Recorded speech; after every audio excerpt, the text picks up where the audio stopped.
இன்றைக்கி ஒரு domestic RO சர்வீஸ்க்கு போயிருந்தேன். பார்த்தீங்கன்னா ஒரே பிளாக் கலரில் தண்ணி வந்துச்சு. அது என்னென்னா பம்பில் இருந்து இருக்கிற கார்பன் பார்ட்டிகிள்ஸ் எல்லாம் பம்பு ஹெட் வழியோடு லீக் ஆகி வெளியில் வந்திருக்குது. உங்களுக்கு பார்த்தாலே தெரியும்.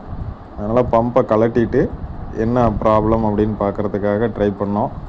பம்பை கழட்டி பார்த்தா பம்பு ஹெட்டு ஃபுல்லாகவே டேமேஜ், உள்ளே இருக்கிற ஆர்மச்சூர் வரைக்கும் வந்து டேமேஜ் ஆகிடுச்சு. டயஃப்ரம் ஹெட்டு எல்லாம் லீக் ஆகி ஆர்மச்சூர் வரைக்கும் தண்ணி போய் பம்போட பேக் சைடு வரைக்கும் காமிக்கிறேன், பார்த்தா தெரியும்.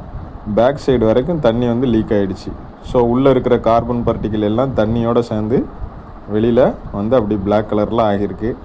அதனால் பம்பை இனிமேல் எதுவும் பண்ண முடியாதுங்கிறதுனால ஃபுல்லாகவே வந்து புது பம்பு போட்டு செக் பண்ணியாச்சு. அப்புறம் பைப்பு எல்லாமே வந்து ரொம்ப அழுக்காக இருந்துச்சு உள்ளுக்குள்ளே, அதையும் வந்து மாற்றியாச்சு. மெம்பரைன் வந்து கொஞ்ச நாளைக்கு முன்னாடி தான் கஸ்டமர் மாற்றிருக்காங்களாம்.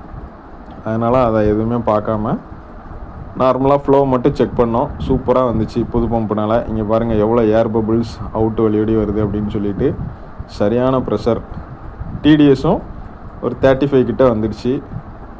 அப்புறம் வழக்கம் போல் ரெகுலராக ப்ரீ ஃபில்டரை மாற்றிட்டு டேங்கையும் நல்லா க்ளீன் பண்ணி அவங்களுக்கு கொடுத்துட்டோம். உள்ளே இருக்கிற பாசி அழுக்கு எல்லாத்தையுமே க்ளீன் பண்ணி கொடுத்துட்டோம்.